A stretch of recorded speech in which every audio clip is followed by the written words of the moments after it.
प्रिया cassette present. छोटी रानी सुन कि जाना है तो जाना पकड़े और रहना है तो जाके तो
कैसे लगी है छोटी रानी?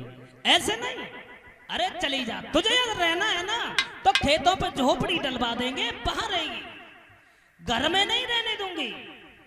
और घर में तू रहेगी तो मैं नहीं रहूंगी। महाराज उत्तार पाद कहने लगे हैं, रानी तुम चिंता नहीं करो, मैंने तुमसे 1000 बार मना किया, मैंने 1000 बार कहा तुमसे हमारी दूसरी शादी नहीं करवाओ, लेकिन तुमने एक भी नहीं माना। अब जब नहीं मानी है, तुमने अपने हाथों से अपने पैरों में कुल्हाड़ी मारी है, अब तुम भुगतो, मैं क्या करूं? इसे वापस करता हूं तो भी अच्छा नहीं है। रानी सुनीति कहने लगी, महाराज उसे नहीं वापस करो, घर में ले आओ, मेरी एक झोपड़ी डलवा दो खेतों पे, मैं खेतों पर ही रहूंगी। महाराज उत्तानपाद ने एक झोपड़ी डलवाई है खेतों पे, और वहीं जाकर के बड़ी रानी रहने लगी है। इधर चली है, आंखों में आंसू है, सोच रही है बड़ी रानी ये क्या हुआ? मैंने कभी सोचा नहीं था वो आज हमारे साथ में हुआ। आंखों में आंसू हैं, रोती हुई जा रही है, सोच रही है रानी कि आंखें में आंसू भर आए, घर से दुखियारी चली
क्या हाल तुमने हमारा बना दिया। प्रभु,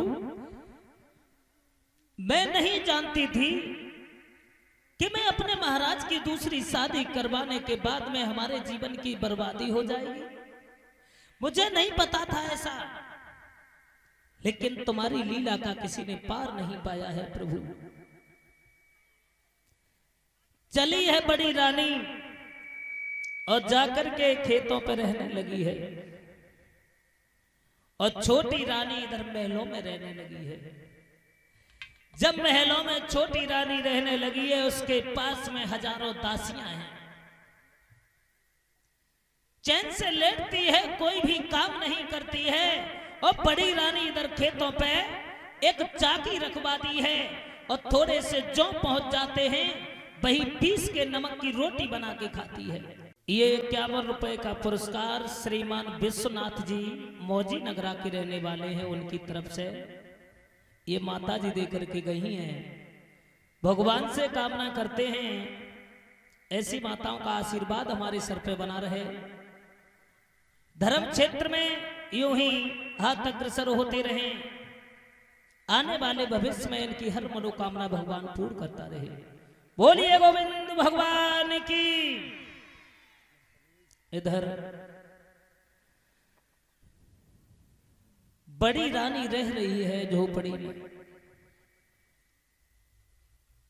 जो पहुंच जाते हैं पीस लेती है, वहीं नमक डालने के बाद में रोटी बनाती है और खा लेती है, पानी पी करके सो जाती है। कैसी है दशा बड़ी रानी की। इधर छोटी रानी जो है वो महलों में दासियों के साथ में रह रही है, बड़े ही हंसी खुशी से, कोई भी चिंता नहीं है छोटी रानी को। बताया है छोटी रानी महलन में दासिन संग मौज उड़ावे,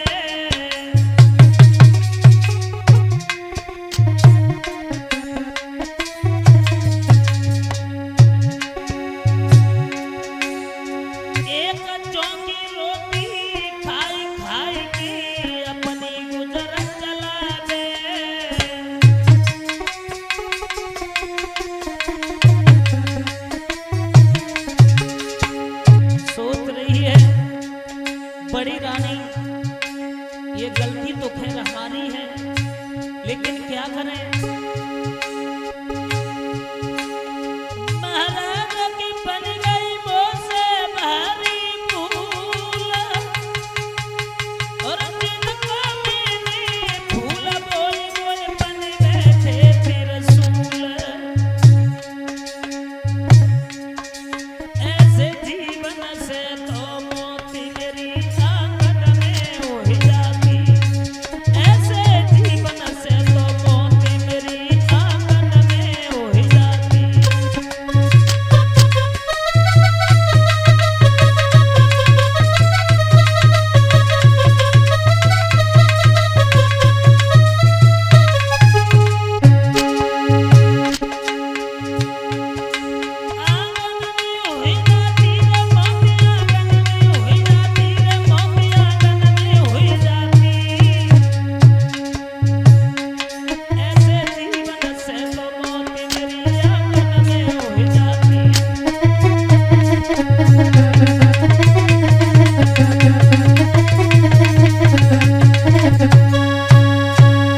सोचने लगी है बड़ी रानी, बाजी बा, अरे हमने तो बहुत अच्छा किया जो अपने महाराज की दूसरी शादी करवाई, लेकिन हमारी बहन ऐसी निकली जो हमें दरबार से उसने भगा दिया। आज मैं नमक की रोटी खा रही हूं, एक बार चली है बड़ी रानी और सोच रही है बाजी बा, क्या हमारी किस्मत में था। आंखों में आंसू है और चली है कैसे, सोच रही है कि क्या खबर थी हमें। बड़ी रानी सोच रही है कि क्या खबर थी हमें एक बेटा बिना ये जीवन मेरा धूल हो जाएगा। क्या खबर थी हमें।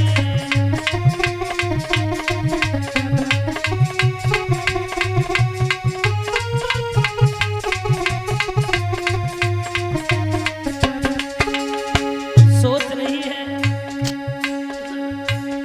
ये क्या हुआ। पहला दुख गोद मेरी खाली रही, दूसरा दुख पति की मां छूट गई, तीसरा ये किस्मती कहाँ ले गई। बस इसी गम में मेरा दम निकल जाएगा एक बेटा बिना।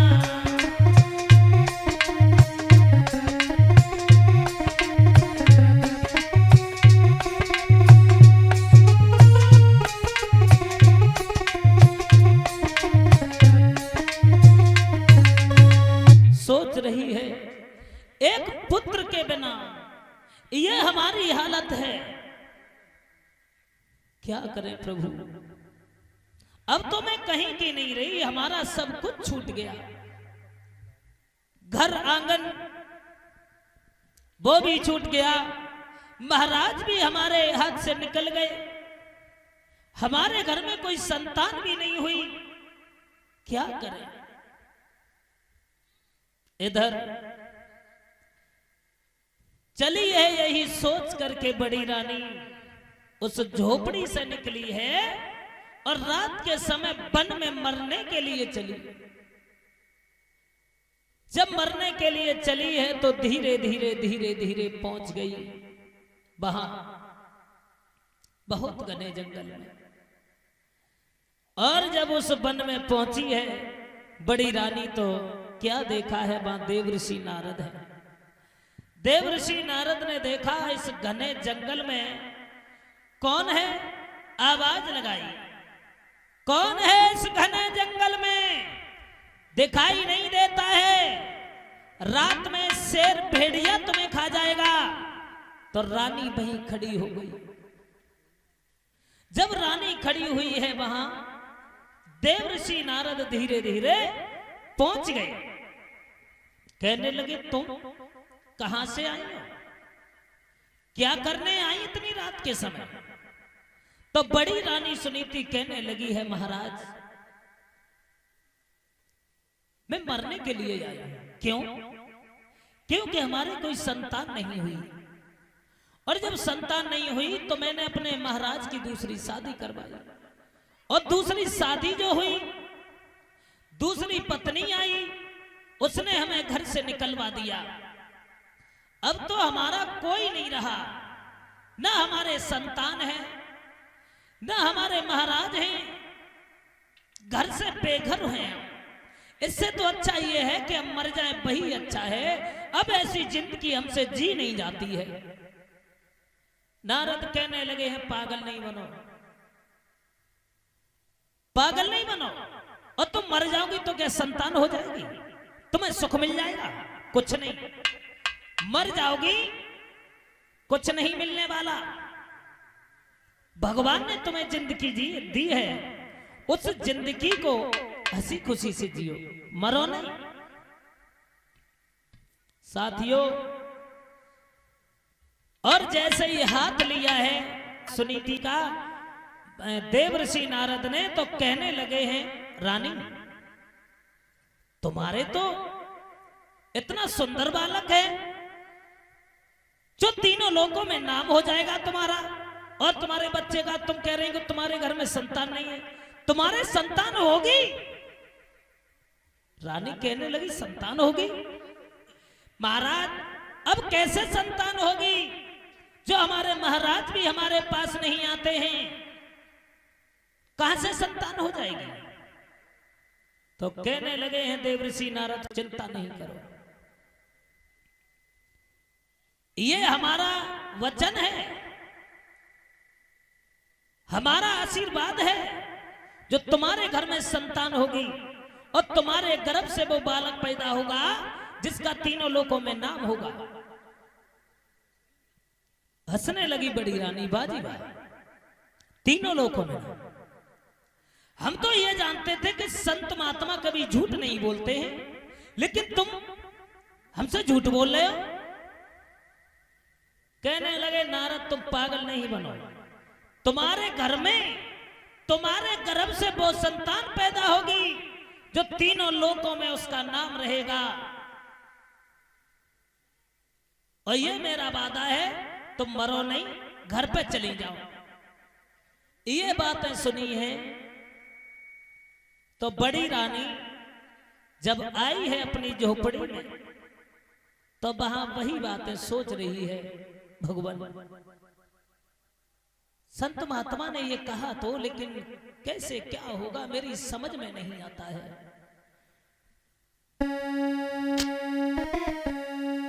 अब लेटी गई घर जाए, राती भर नींद न आई।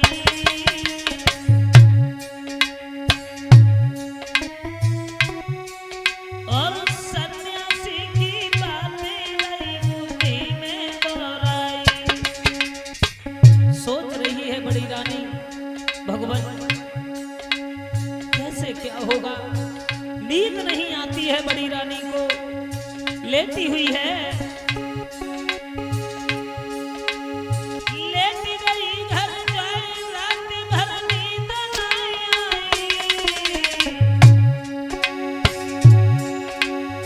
सन्यासी की बातें गई बुद्धि में दोहराई। ओए कमला हमारो है, ओए कुंवर हमारो है। नहीं पातन के रानी को बहु बुलारो है, ओए कमला हमारो है।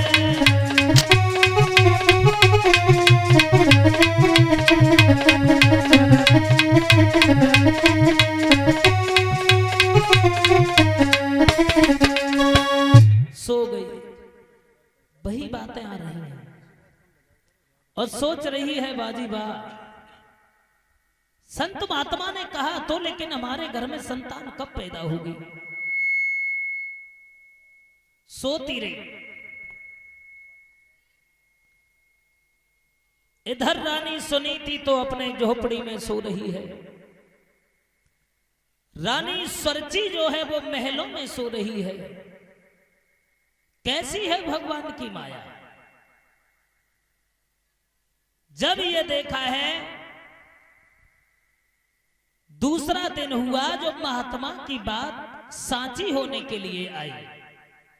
महाराज उत्तानपाद जो हैं वो चले हैं, घोड़ा पे सवार हुए और सवार होकर के चले हैं शिकार खेलने के लिए। और जब शिकार खेलने के लिए चले हैं तो काफी दूर निकल गए वन में। एक हिरण का पीछा करते करते काफी दूर निकल गए। शाम का समय हो गया और जब शाम का समय हो गया, महाराज उत्तानपाद जो घोड़ा पे सवार होकर के आए तो क्या देखा है कि रानी स्वरची जो है महलों के किवाड़ बंद किए सो रही है। आवाज लगाई, रानी स्वरची, स्वरची, स्वरची। अब जो देखा स्वरची हमें लगता सो गई। चुपचाप हो गए, ध्यान आ गया बड़ी रानी का। सोचने लगे हैं चलो कोई बात नहीं, बहुत अच्छी बात है जो रानी स्वरची सो रही है। हम कभी बड़ी रानी के पास नहीं गए, आज अच्छा मौका है, आज बड़ी रानी के पास जाएंगे, ये देख लें कि हमारी बड़ी रानी कैसे अपना जीवन व्यतीत कर रही है। चले वहां, अरे सुखनी